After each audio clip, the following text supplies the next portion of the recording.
en un solo lugar, en un solo salón. Les agradeceré que tomen sus apuntes, subrayen ahí las preguntas que tengan y al final podemos hacer una sesión de preguntas y respuestas. ¿Ok? Normalmente doy estas conferencias de manera presencial y cuando son en línea, casi siempre la gente está conectada desde su propia computadora, entonces vamos interactuando. Aquí va a ser un poquito difícil eso, pero podemos hacerlo al final con todas las dudas que tengan. ¿Ok? ¿Estamos de acuerdo? Sí. Excelente. Muy bien. Perfecto.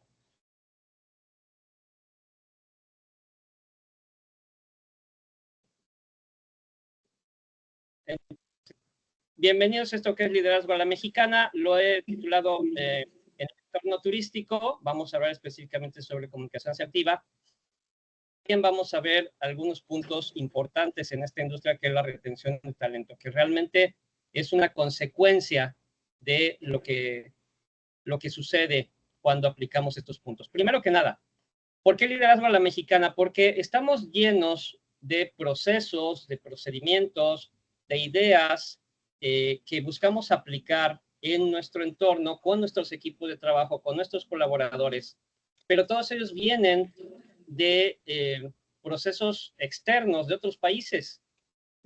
Viene el famoso Kaizen, por ejemplo, viene todo lo que ha aplicado a lo largo de los años Toyota, viene toda la organización realizada por europeos, específicamente por alemanes, y entonces tenemos que entender una cosa, ninguno de esos procesos es mexicano. Tenemos que tropicalizar esos conceptos, y para poder tropicalizarlos y que funcionen, porque no me van a dejar mentir, muchas veces queremos implementar alguna de estas buenas prácticas que se hacen en otros países y no funciona con nuestros equipos, no logramos ponerlo en marcha. Pero primero que nada tenemos que contemplar cómo somos los mexicanos, cuáles son los contras y cuáles son los pros de la cultura mexicana. Y eso aterrizarlo entonces a los procesos que vamos a realizar. Son los contras que normalmente nos quejamos mucho de ello. Ahora con las Olimpiadas veía yo varias publicaciones que decían que el mayor enemigo de un mexicano es otro mexicano, lo cual lo podemos decir por cualquier nacionalidad, lo cual me parece una forma de pensar no muy correcta, al contrario, fomenta lo que quiere evitar, pero ya sabemos cuáles son nuestros contras, sobre todo, y aquí viene la parte importante, sobre todo cuando el personal no está motivado, cuando el personal no está contento con su trabajo, aparecen todos estos contras de nuestra idiosincrasia. Sin altas perspectivas de vida, no me interesa, yo vengo nada más a trabajar y a que me paguen. Conformistas, pues está bien, sí, el trabajo ya está completo. No lo tengo que hacer perfecto, no lo tengo que hacer mejor. Impuntuales, normalmente si nos queremos comparar con los ingleses, que son los que tienen esta fama de ser muy puntuales, pues sí, regularmente los latinos en general somos impuntuales. Sobre todo cuando algo no nos interesa, y es ahí donde tenemos que ir viendo por qué se van dando las cosas. Desobligados, ahorita vamos a ver algo que tiene que ver con eso, irresponsables igual, ahorita es mañana. Esto resume los anteriores, ser desobligados y responsables, nosotros lo manejamos como el ahorita. Ahorita puede ser en 5 minutos, ahorita puede ser en 1 hora, ahorita puede ser en la tarde, ahorita puede ser mañana, ahorita puede ser en una semana, ahorita puede ser nunca. Y una de las cosas que sucede con nosotros que trabajamos en la industria turística con extranjeros es que esta idiosincrasia del ahorita nos afecta en la comunicación con los huéspedes. Que para ellos, right now, es ahorita, en este momento, o sea, ahorita terminamos de hablar y vas a hacer lo que te estoy pidiendo, lo que estoy solicitando. Y el mexicano no. Entonces, podría ser esto un problema, sobre todo en esta industria. Y no trabajamos en equipo. Ustedes díganme cuántas medallas hemos tenido a lo largo de la historia. No hablemos de estos Juegos Olímpicos. A lo largo de la historia en deportes de equipo. Pero en las empresas siempre se está buscando que se trabaje en equipo. El problema es que no hemos aterrizado cómo hacer que nuestros compatriotas, que los latinos, trabajemos en equipo. Y aquí me voy a detener un momento porque esto del trabajo en equipo es muy interesante. Viene desde la educación en casa. En casa, normalmente tenemos una competencia feroz con nuestros hermanos, con nuestras hermanas, con nuestros primos, con nuestros vecinos, con nuestros amigos. ¿Por qué no eres como fulanito? ¿Por qué no sacas las calificaciones que él saca? ¿Por qué no estudias más como sutanita? Mira, tu hermano sí puede hacer esto. Estamos en una competencia constante y es parte de la cultura. Esa competencia provoca que a lo largo de los años tengamos esta idea de que tenemos que competir con los demás, que tenemos que ser mejor que los demás. No nos enseñan a trabajar en equipo. No sabemos trabajar en equipo desde la cuna. Y eso hay que comprenderlo. O sea, no es ni bueno ni malo. Depende cómo lo utilicemos. Pero cuando queremos forzar a las personas que están acostumbradas a trabajar individualmente, forzarlos a trabajar en equipo, nos cuesta mucho trabajo.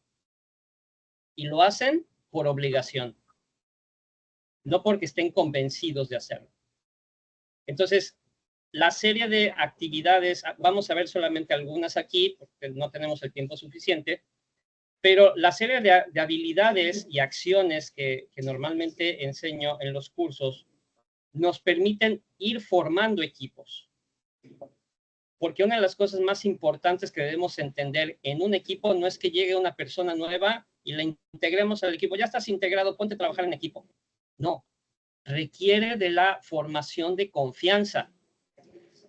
Se necesita confianza para tener un equipo. Si no hay confianza, no hay equipo. Es solamente gente trabajando junta, que es lo que normalmente tenemos. Gente trabajando junta, no tenemos equipos.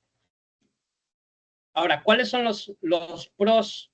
Lo bueno, cuando tenemos personas motivadas, cuando tenemos personas que les gusta su trabajo, que son reconocidas, que hemos encontrado sus motivadores, y de eso vamos a hablar el día de hoy, son fieles, difícilmente se van a cambiar de trabajo, y sí que eso es casi imposible, pero no, sí se puede lograr personas fieles a la empresa.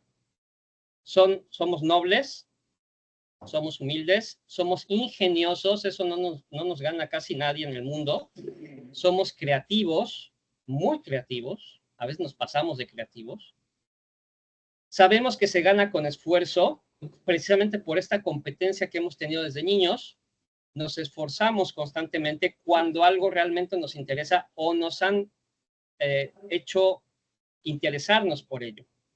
Y aquí una parte muy importante que creo que hay gente que no ha dimensionado. Respetamos mucho las jerarquías. Eso de respetar mucho las jerarquías implica que ustedes que están en este salón son el ejemplo para sus equipos. Cuando algún dueño de negocios me ha comentado, oye, pero es que yo contrato gente que debe tener iniciativa propia y debe hacer las cosas sin que yo se las diga.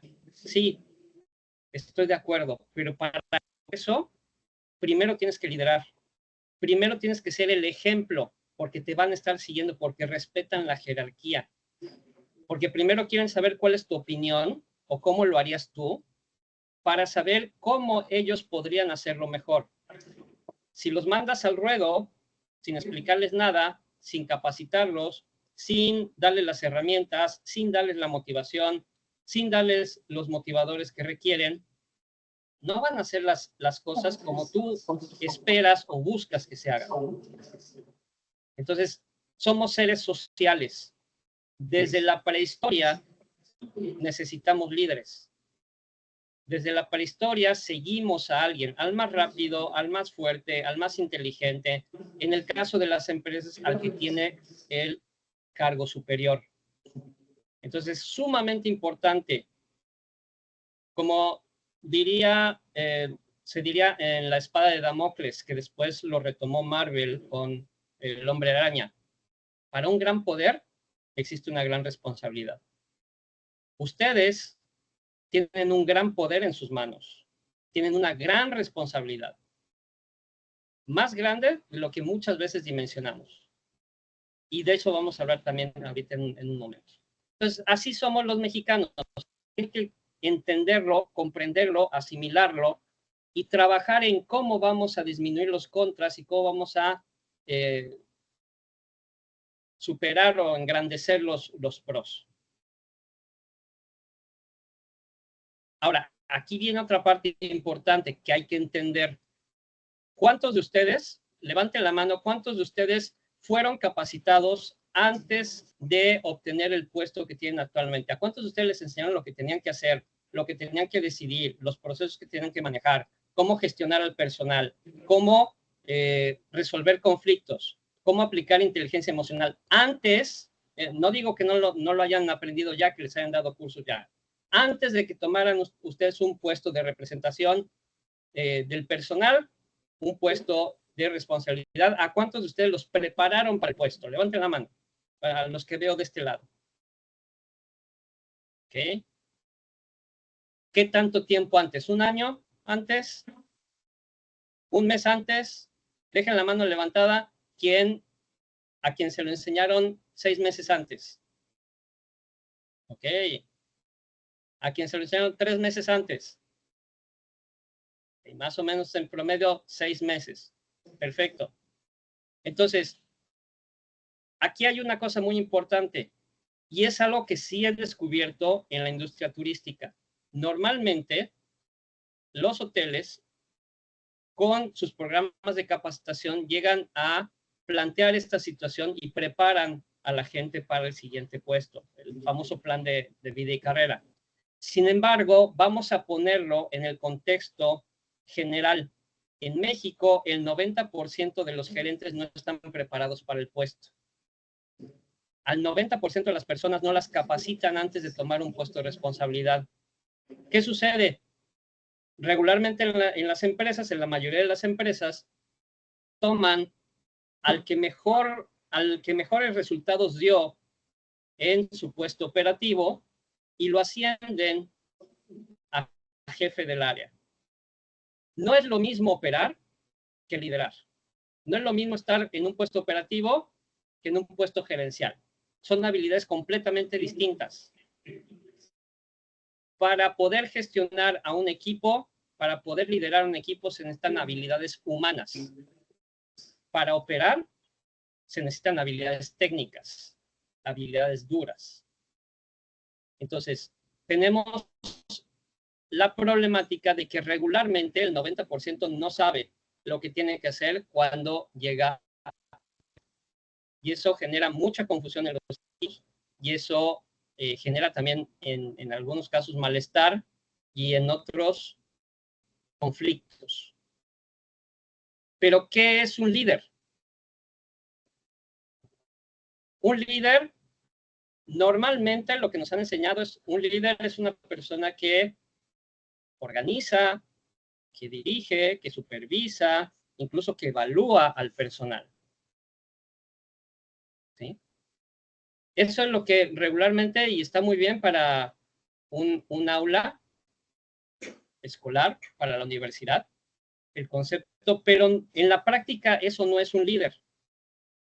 Entonces, vamos a hacer un ejercicio para comprender esto un poquito más. Quiero que levanten su mano derecha. Levanten su mano derecha, como si fueran a hacer un juramento. La otra derecha, por ahí, ¿alguien se equivocó? Ok, perfecto. Ahora, apunten con el índice. Con el índice apunten hacia arriba. Muy bien.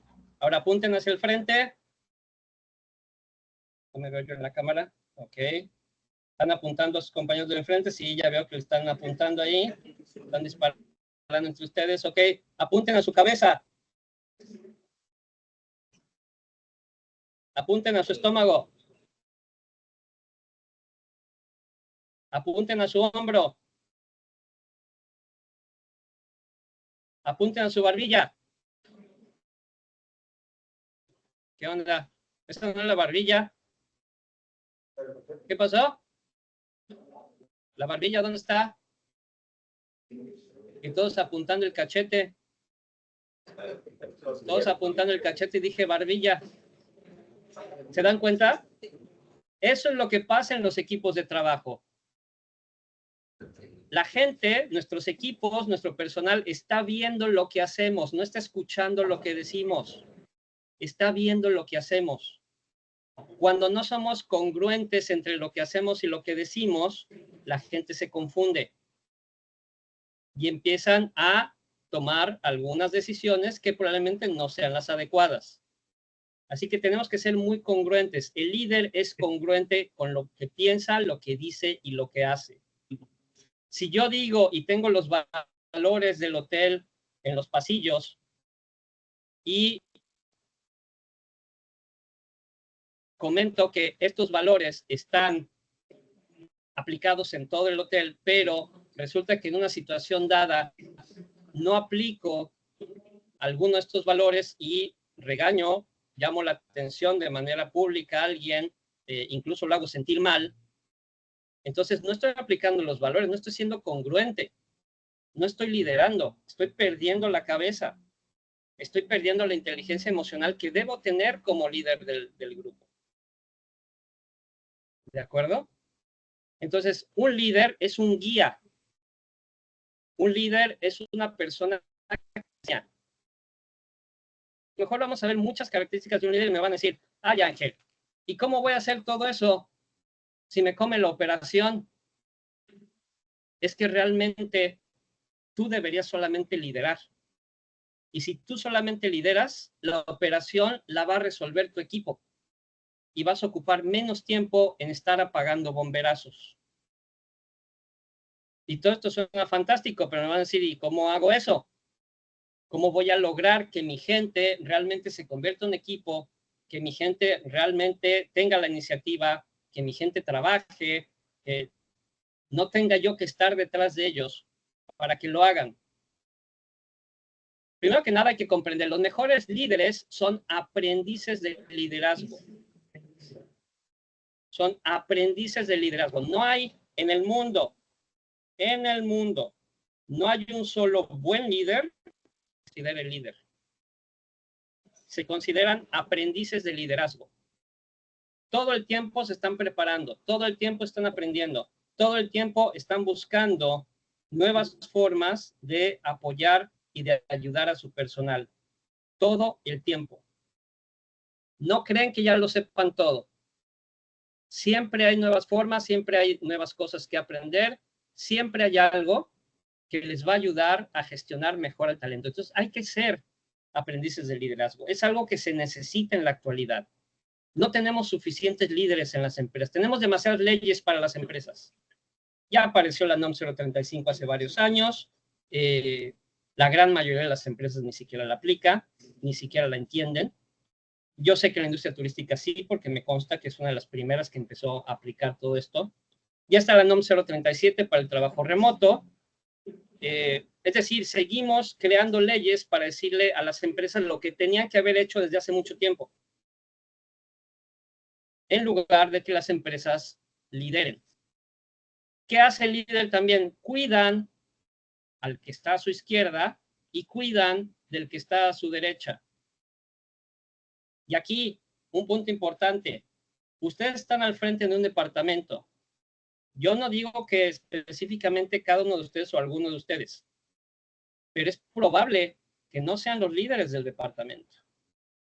Es probable que haya gente bajo su cargo que sean los líderes del departamento. El liderazgo no tiene que ver con el puesto. Por obtener un puesto no soy líder. El liderazgo te lo da tu equipo. El liderazgo lo reconoce tu equipo. Ellos son los que verdaderamente consideran si eres alguien a quien van a obedecer porque no hay otra, o van a seguir porque los lideras y porque los haces sentir valorados, escuchados.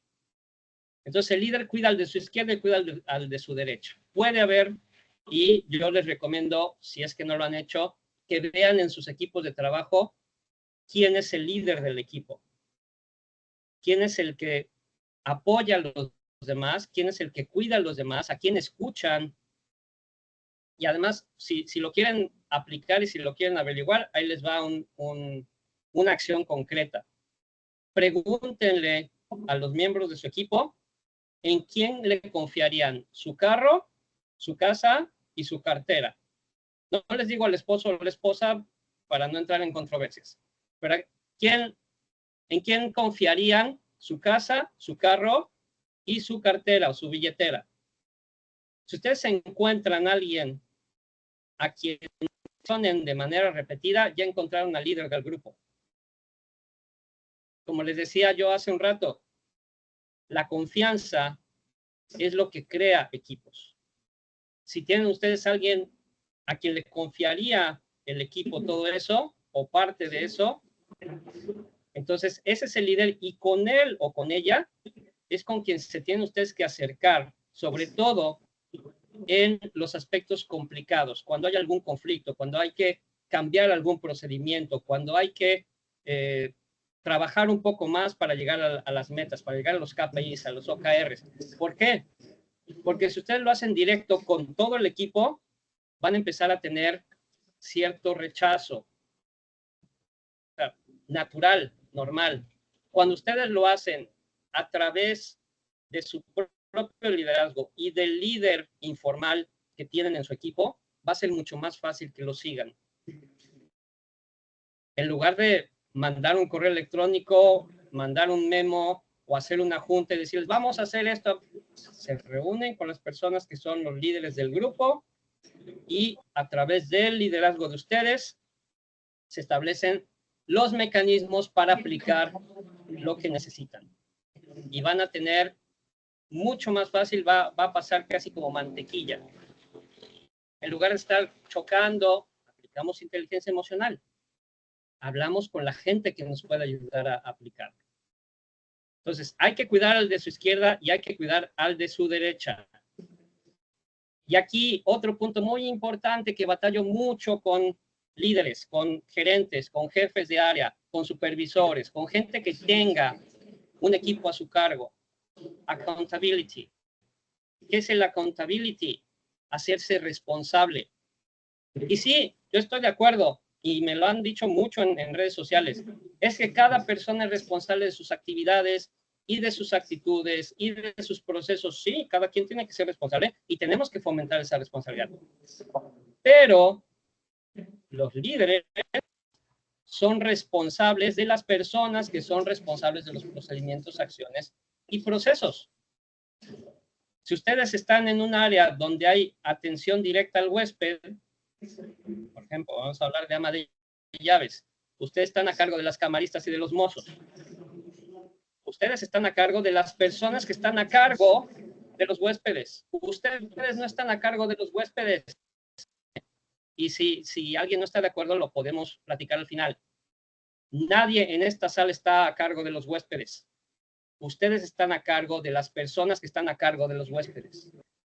Ustedes tienen que ver y hacerse responsables por todo lo que sucede y deje de suceder con su personal. Si se atendió perfectamente bien a los huéspedes, ustedes son responsables.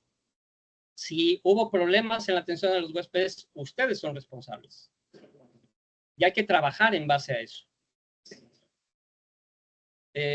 Decía por ahí un empresario con el que platiqué, le di un curso a su empresa hace poco menos de un año.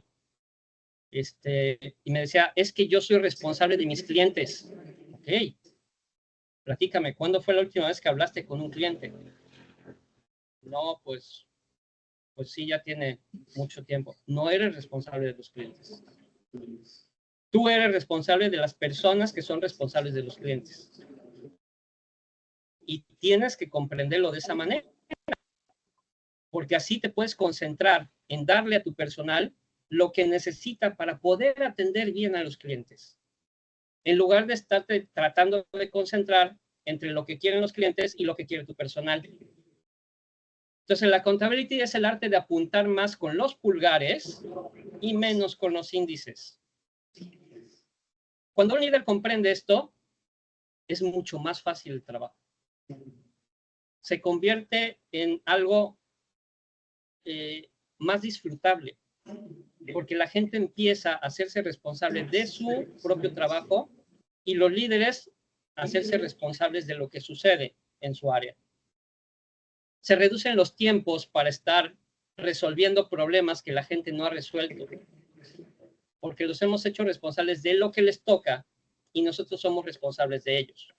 Entonces, apuntar más con los pulgares, en todo sentido, ¿eh? ¿Qué hice o qué no hice para que esto sucediera? En lugar de apuntar, tú hiciste, tú dijiste, tú dejaste de hacer. A ver, pasó esta situación. Cuéntame, ¿qué te faltó de mí para que lo hubieras resuelto correctamente? ¿Qué necesitabas que no te pude dar? ¿Qué es lo que no conoces? ¿Cómo te puedo ayudar para que esto no se repita? ¿Cómo te puedo ayudar para resolverlo? El líder es servicio. El líder no es dirigir. El líder no es ordenar. Y les aseguro y les puedo apostar aquí que cuando alguien solamente dirige, cuando alguien solamente ordena, sí, la gente va a hacer lo que le piden, pero lo va a hacer por obligación, porque no les queda de otra, porque no quieren perder el trabajo. No lo van a hacer porque están siguiendo a esa persona. Entonces, cuando esa persona pida algo que a lo mejor es opcional, no lo van a seguir. No le van a hacer caso. Hay mucha gente que me dice, oye Ángel, pero es que hay empleados malos, hay empleados que no trabajan, hay empleados flojos. Sí, sí los hay. Pero nuestro líder es detectar si les hace falta algo, si están en un trabajo que no les interesa, si están en una empresa que no les gusta, si el ambiente laboral no es el adecuado. Ese es nuestro trabajo como líder. No apuntar y decir, eres un flojo, porque nadie es flojo. La realidad es que nadie es flojo. La procrastinación no existe. Un invento que nos pusieron por ahí no existe. Es falta de interés. Cuando algo no nos interesa, no lo hacemos o lo postergamos. No tengo tiempo, me dicen algunos. Es que no tengo tiempo. Ok, vamos a plantearlo de esta manera. ¿Qué tal si se rompe la tubería de agua de tu casa? ¿No tienes tiempo para irla a arreglar? No, sí, tengo que ir a arreglarla, ¿cómo no? Ah, tiempo sí tienes. Lo que no tienes es interés. Porque cuando algo te interesa, cuando algo es prioridad para ti, le das el tiempo. Y para ustedes como líderes, la accountability tiene que ser una prioridad. Tienen que practicar constantemente esta parte. Dejar de señalar, dejar de culpar, dejar de acusar y empezar a apuntar con los pulgares. Si vas a señalar a alguien, si vas a culpar a alguien, que sea a ti mismo. ¿Qué me faltó? ¿O qué hice de mal? ¿Cómo lo puedo arreglar? ¿Cómo puedo ayudar? Esto cambia completamente la perspectiva y cambia completamente el ambiente. Y aquí viene, perdón, se movió. Aquí viene, digamos, el tema más importante que les puedo dar y que cambia la mentalidad de cómo debe ser un líder. El líder trabaja para su equipo. El jefe cree que trabajan para él. Es que, Ángel, yo les pago, tienen que trabajar para mí. No, no, no, discúlpame. Ese es un intercambio profesional. Ellos te dan sus conocimientos, su fuerza de trabajo, su tiempo, tú les pagas por ese tiempo. Pero no trabajan para ti. Tan es así que se pueden ir en cualquier momento. El líder trabaja para su equipo. Si la actividad como líder todos los días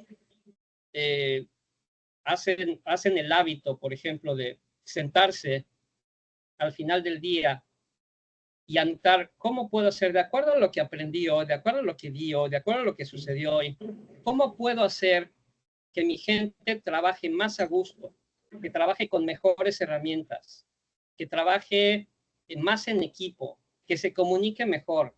¿Qué acciones voy a tomar a partir de mañana para resolver uno o dos o tres de estos puntos que descubrí hoy.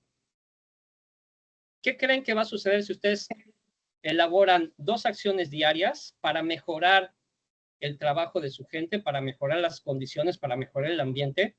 Toman 2 decisiones diarias que empiezan a aplicar al siguiente día. ¿Qué pasa después de 5 días? Ya tomaron 10 acciones. Eso se llama mejora continua. Eso es mejora continua aplicada. No teorías y formatos y procesos. No, esa es mejora continua aplicada. Y además, en el mejor lugar en el que se puede aplicar, que es con el recurso humano. Si ustedes tienen 10 acciones que empiezan a aplicar en la semana, van a ver una mejora inmediata. Claro, habrá algunas que quizá no funcionen, habrá otras que les tomará más tiempo, que se vean los resultados, pero ya están ustedes en el proceso. Y eso les va a permitir, siendo constantes, que al cabo de 1, 2, quizá 3 meses, van a lograr que su equipo ya esté funcionando como reloj suizo. Ya el tiempo que ustedes van a necesitar para resolver problemáticas va a ser mínimo, porque ya le dieron la confianza al equipo, ya le dieron las herramientas, ya tienen un ambiente laboral adecuado. Entonces, es menos la carga operativa que van a tener ustedes. Acuérdense de esto, el líder trabaja para su equipo, no al revés. El jefe cree que trabajan para él. Una de las peores afirmaciones que podemos hacer, tú trabajas para mí. Eso no es cierto. Y lo único que logramos con eso es perder a ese colaborador. No va a volver a trabajar de una manera adecuada con nosotros. Entonces, el líder trabaja para su equipo. Lo repito porque, de veras, me he topado con gente que le cuesta trabajo entender que así debe ser.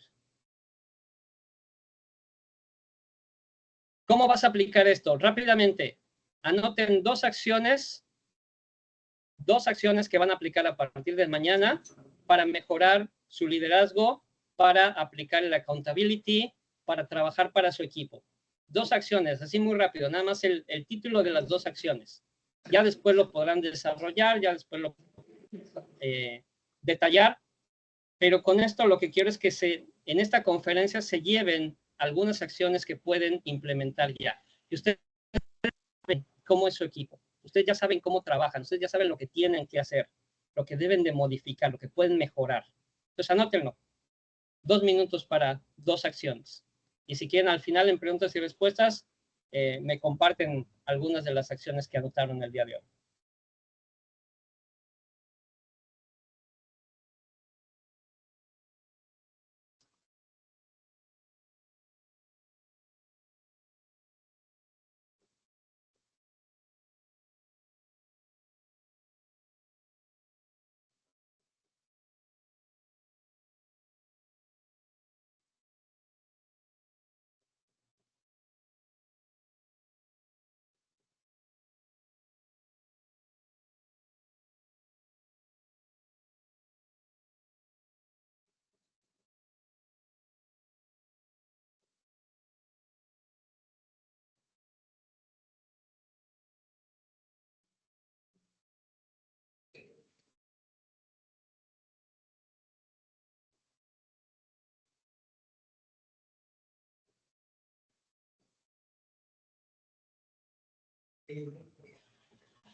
¿Listos? Levanten la mano el que ya esté listo.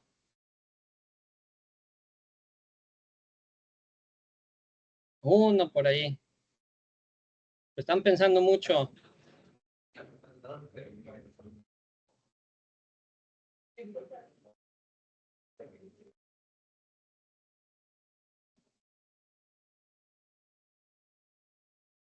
No se copien, no se vale copiarse.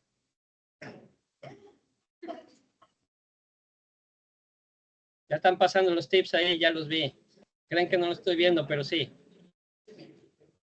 Ya están poniendo de acuerdo.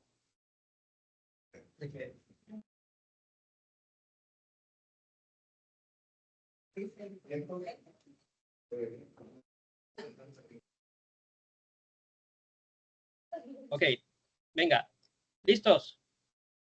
Vamos a continuar. Terminaron, ya tienen tarea. Ahora, vamos a entrar, fíjense, cómo todo este preámbulo tiene que ver con la comunicación, porque si tú no lideras, no te puedes comunicar adecuadamente. Si tú no lideras, nadie te va a hacer caso. Vas a estar batallando todo el tiempo con la comunicación.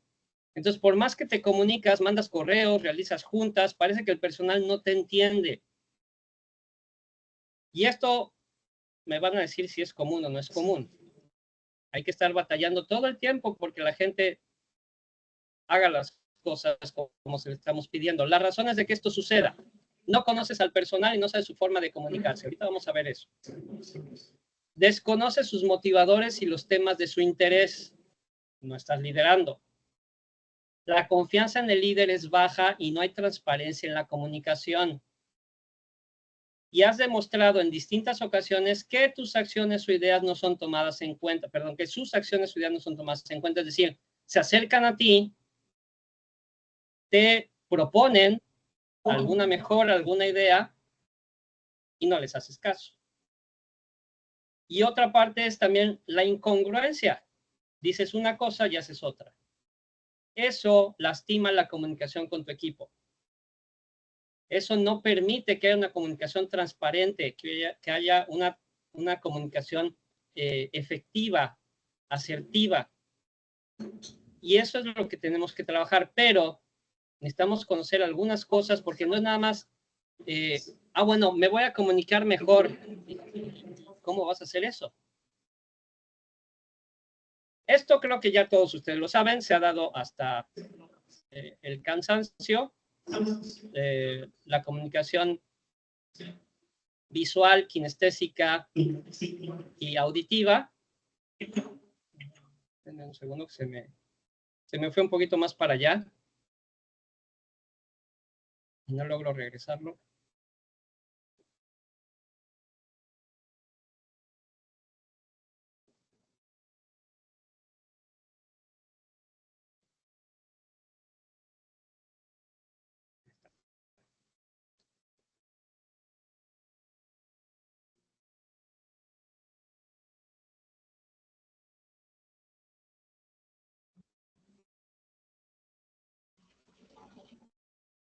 Bueno, comunicación visual, kinestésica y auditiva, esa desde la creación de la programación neurolingüística, la han enseñado en todos lados. Si alguien no la conoce,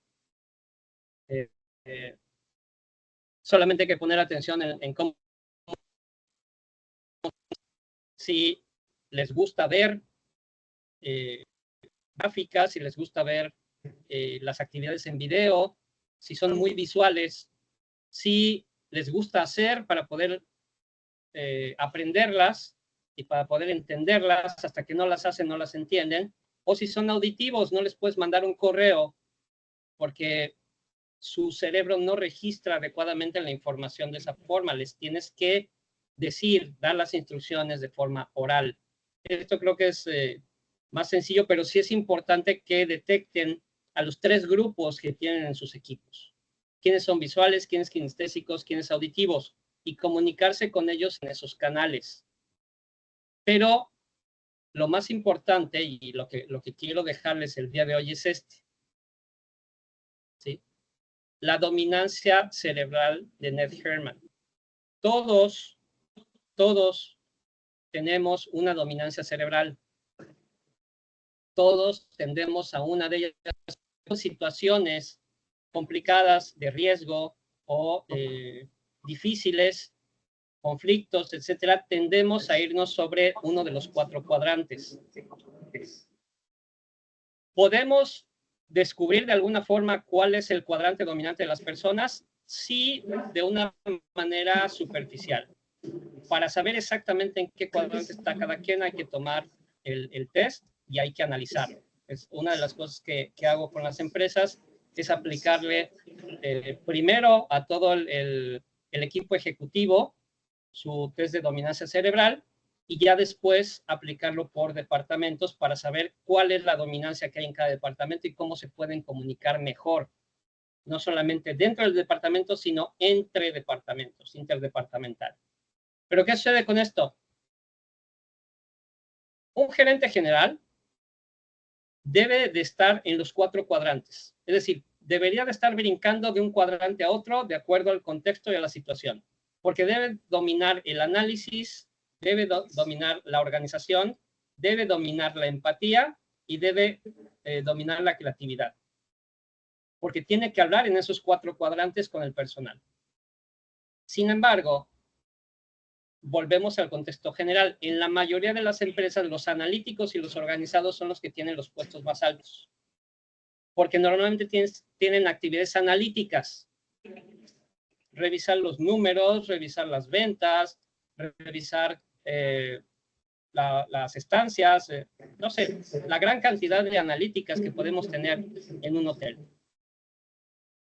Por eso, regularmente son analíticos. Y si tú intentas comunicarte con un analítico siendo empático, tienes que presentarle gráficas, tienes que presentarle números, tienes que presentarle análisis. De otra forma, no te va a entender. Si quieres hablar con un organizado, el organizado es la persona que cumple al pie de la letra los procedimientos, los manuales, los pasos, los procedimientos. Para ellos es muy importante la organización. Si tú eres un creativo, que normalmente no son tan organizados, no se van a comunicar adecuadamente. Tienes que hablarle en su cuadrante, en el cuadrante organizado. Tienes que presentárselo a manera de pasos a seguir. Te va a costar trabajo porque no es tu cuadrante, pero si te quieres comunicar, tienes que hacer eso para poder comunicarte. Si yo tuviera el test de ustedes que están aquí en esta reunión, yo los habría sentado por grupos de acuerdo a su dominancia cerebral, porque esos grupos trabajan mejor con gente afín. Y después los habría cambiado para resolver un problema con un diferente cuadrante. Ahorita les voy a platicar un ejemplo de esto. Los empáticos, que regularmente es la gente que debe tener contacto con los huéspedes y también contacto con todo el personal, estamos hablando de recursos humanos. Pero en gran medida, todos ustedes que están en un nivel de responsabilidad deberían tener un alto nivel de empatía. Es donde tratamos a las personas, es donde comprendemos las situaciones, es donde apoyamos y resolvemos los conflictos. Los conflictos no se resuelven de manera analítica, los conflictos no se resuelven de manera organizada, los conflictos se resuelven de manera empática.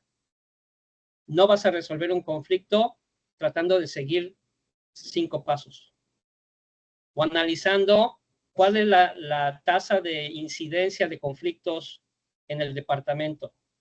Así no se resuelven los conflictos. Estamos tratando con personas. Debemos desarrollar nuestro cuadrante empático. Y los creativos, que normalmente tiene que ser la gente que está, por ejemplo, en entretenimiento, la gente que está en marketing, en ventas, la gente que tiene que crear cosas de la nada para llamar la atención, para entretener, para tener a la gente distraída o contenta. Esos son los creativos, digamos, en la industria turística. Entonces, ¿qué pasa con esto? Cuando nosotros juntamos un equipo y desconocemos cuáles son sus cuadrantes, le podemos estar dando actividades a alguien que no domina. Y le podemos estar dando un empático y pedirle que nos haga un reporte analítico, matemático, estructural de lo que ustedes quieran, de la ocupación del último mes. Pobre empático, no va a tener idea de por dónde empezar. Y probablemente entregue algo que no es lo que estamos buscando porque nosotros somos analíticos. Les voy a poner un ejemplo muy claro. Se descompone una lavadora para estas que tienen ustedes para lavar las toallas, las sábanas, incluso los uniformes. Se descompone y eso afecta a la operación. Tenemos a 4 personas que pueden resolver el problema. Tenemos al analítico, el organizado, el visionario o creativo y al empático. ¿Cómo van a resolver estas 4 personas el problema? El analítico se va a sentar a hacer números. ¿Cuánto nos está costando que esta lavadora no esté funcionando? ¿Por cuántos días? ¿Cuántas horas estamos perdiendo? ¿Cuál va a ser el costo? Analizan costos, analizan números. ¿Qué va a hacer el organizado? Pásenme el manual de la lavadora. Vamos a ver si hay una garantía. Llamen al proveedor. Queremos ver si hay garantía. Si todavía entra dentro de la garantía, si hay posibilidad de una devolución. ¿Cuál es el proceso para devolverla? ¿Cuál es el proceso para solicitar que vengan a repararla? ¿Cuáles son los pasos a seguir? Ese es el organizado. El creativo va a ir a mantenimiento, se va a tener una caja de herramientas y va a empezar a golpear la lavadora a ver si la hace funcionar. Y curiosamente a veces funciona. ¿Y qué va a hacer el empático? El empático va a preguntar, ok, tenemos algunas personas que dependen de esa lavadora para trabajar. ¿A dónde las mandamos? ¿Qué van a hacer mientras? ¿En qué nos van a ayudar? ¿Las vamos a mandar? ¿Cómo va a estar la organización dentro del departamento para que estas personas realicen su trabajo? ¿Se dan cuenta? 4 soluciones diferentes para el mismo problema, porque son 4 visiones completamente distintas. ¿Desde dónde estamos viendo la situación? ¿Cuál es nuestro cuadrante dominante? Una combinación de todo ello podría ser lo mejor, pero es probable que 2 o quizá 3 de esas soluciones no sean las adecuadas. Entonces, hay que considerar esto en nuestros equipos. ¿Cuál es su dominancia cerebral? Cuando nosotros detectamos cuál es la dominancia de cada persona en nuestro equipo y conocemos cuál es la dominancia del equipo, cuántos hay analíticos, cuántos hay organizados, cuántos hay creativos, cuántos hay empáticos, ya podremos determinar quién puede realizar mejor ciertas actividades. Incluso en la contratación de personal, cuando estamos entrevistando a las personas, podemos saber si esa persona, de acuerdo a las respuestas a ciertas preguntas, va a estar en el puesto adecuado de acuerdo a la dominancia que se necesita en ese puesto. No vamos a poner a un contador a reclutar personas. Un contador que reclute números. Alguien de empático que se ponga a contar personas, ¿no? Por jugar un poquito con las palabras y las acciones. Entonces, y parte de los perfiles de puestos tendría que ver con eso. No tanto con las actividades que se tienen que hacer, sino cuáles son las dominancias que permitirían a las personas adecuadas en el puesto adecuado. Pero bueno, cuando ya tenemos a los equipos formados, lo que tenemos que hacer es encontrar la mejor forma de comunicarnos con ellos. Y conociendo esta información ya sabemos también con quién tenemos que dirigirnos de forma analítica, qué información nos va a pedir, con quién tenemos que comunicarnos de forma organizada, qué información necesitan. A quién podemos dejarle libremente que sea creativo y comunicarnos con ellos de esa forma. ¿Y quiénes son los empáticos? ¿A quiénes les vamos a encargar que se comuniquen con las demás personas? Y cómo comunicarnos con ellos. Esto es sumamente importante. No es fácil. Yo sé que estarán diciendo, esto es demasiado trabajo, pero una vez que ya tienen esta información, las cosas empiezan a fluir. La comunicación mejora. Las diferencias, se podrán ustedes dar cuenta que gran parte de las diferencias entre los colaboradores se deben a que tienen cuadrantes de comunicación diferentes. No se han sabido comunicar. Y nuestro trabajo es enseñarles a comunicarse para que puedan ser un equipo. ¿Correcto? Entonces, este modelo de las 4 dominancias es sumamente importante. Y muy poco lo toman en cuenta. 3 pasos. 3 pasos para mejorar drásticamente la comunicación. 1, primer paso, conoce la forma en la que tu personal se comunica, visual, kinestésico o auditivo. Conoce al personal. Reconoce su canal y su dominancia cerebral. ¿Cómo te pide la información? Entiende lo que le estás dando. ¿Qué sucede aquí? Y es el primer gran error de la comunicación que tenemos prácticamente todos los seres humanos. Queremos comunicarnos desde nuestro canal y pretendemos que nuestro canal sea entendido por los otros 3 canales. En nuestro canal nos van a entender los que tienen la misma dominancia. Los demás les va a costar un poco más de trabajo entendernos. Entonces tenemos que adecuar los mensajes de acuerdo a la dominancia de cada grupo. No de cada persona específicamente, eso es para otras acciones, pero de cada grupo. Tenemos que adecuar nuestro mensaje. Oye, pero es que es mucho trabajo. Viene con el puesto. Viene con la chamba. Hay que hacerlo. Si queremos realmente mejorar la comunicación. Y esto nos va a permitir hablarles en su mismo lenguaje. Vamos a evitar errores, vamos a evitar confusiones, vamos a evitar muchas situaciones en las que no entendí, en la que no me dijiste, en la que no supe, en la que no sabía cómo hacerlo. Y no porque no se los hayamos dicho, o escrito, o mostrado. Es porque no lo hicimos en el canal adecuado y en la forma de comunicación adecuada.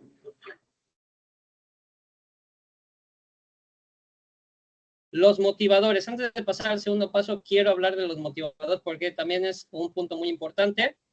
Aquellas razones por las cuales realizamos nuestras actividades. Los motivadores para trabajar en un lugar pueden ser varios: el sueldo, la flexibilidad, el ambiente, los beneficios, los procesos. Creo que en la actualidad es conscientes de que las personas no solamente trabajan por dinero.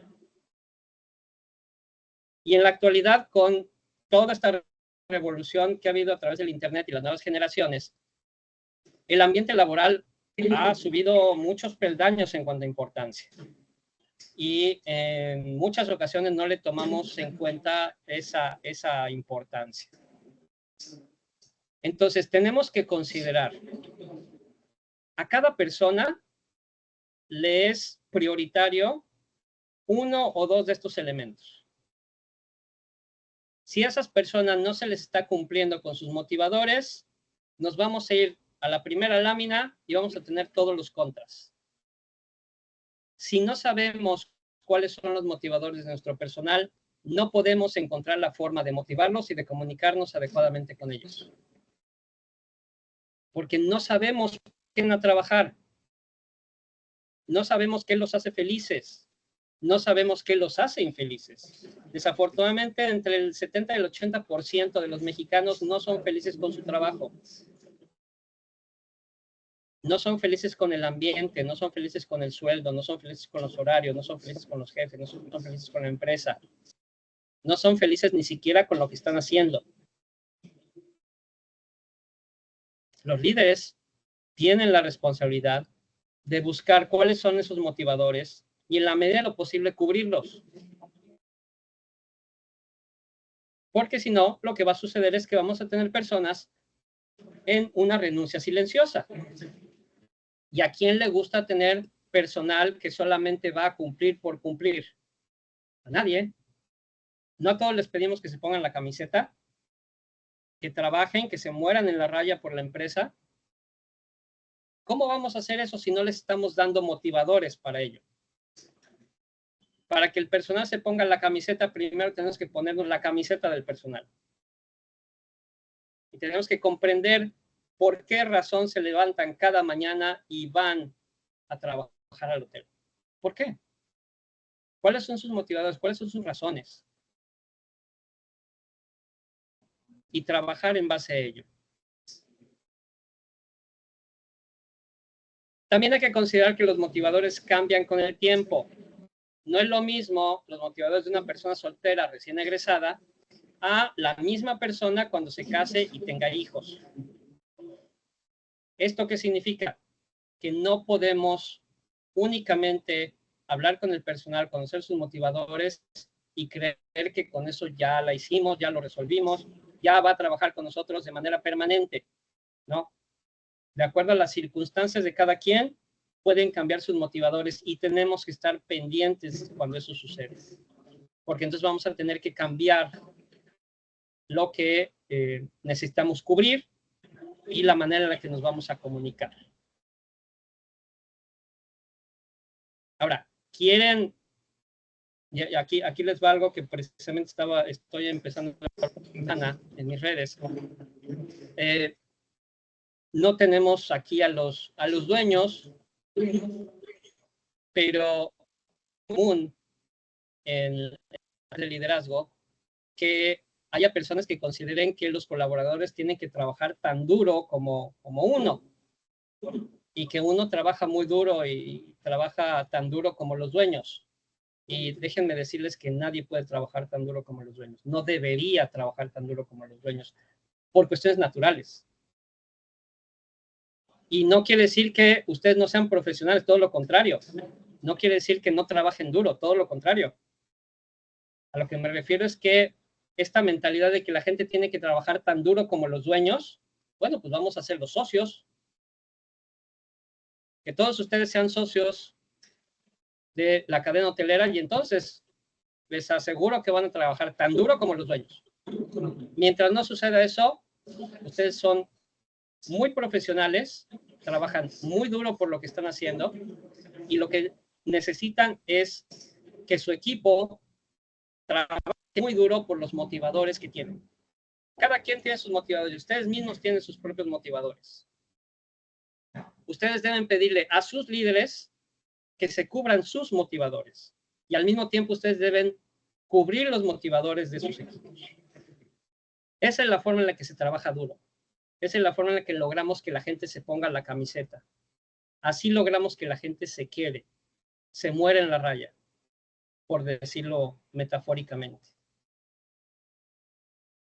Segundo paso, vamos al segundo paso. Conoce los motivadores de cada persona, monitorea sus posibles cambios y cubre sus motivadores con acciones concretas.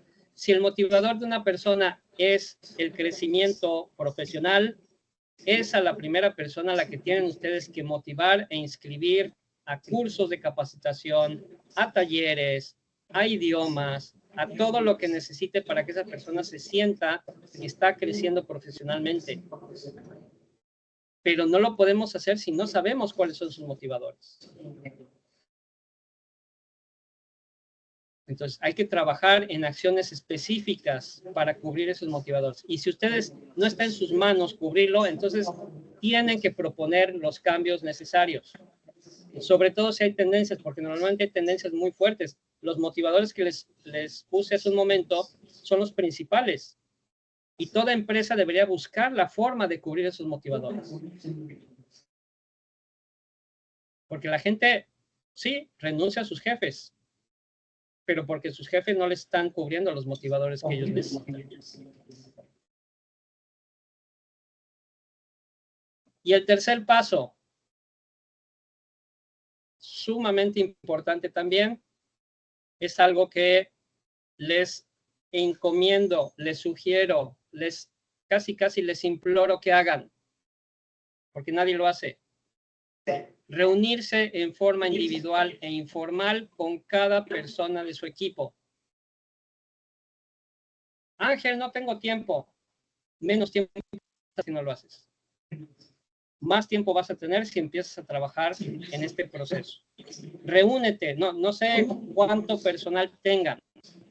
Algunos de ustedes pueden tener mucha gente a su cargo. Si es posible, reúnanse con cada uno. Si no es posible por la cantidad de personas que tienen, pero normalmente deben tener una jefatura, una coordinación, una supervisión. Reúnanse con ellos. Idean que ellos hagan este mismo procedimiento con cada una de las personas a las que supervisan. Hay que reunirse de manera individual e informal. Perdón. Hay que hablar de lo que puedes hacer para ayudarle en su trabajo. Escuchar sus propuestas, sus ideas, sus frustraciones, sus necesidades. Esto genera confianza. Esto genera comunicación. La comunicación no es únicamente la persona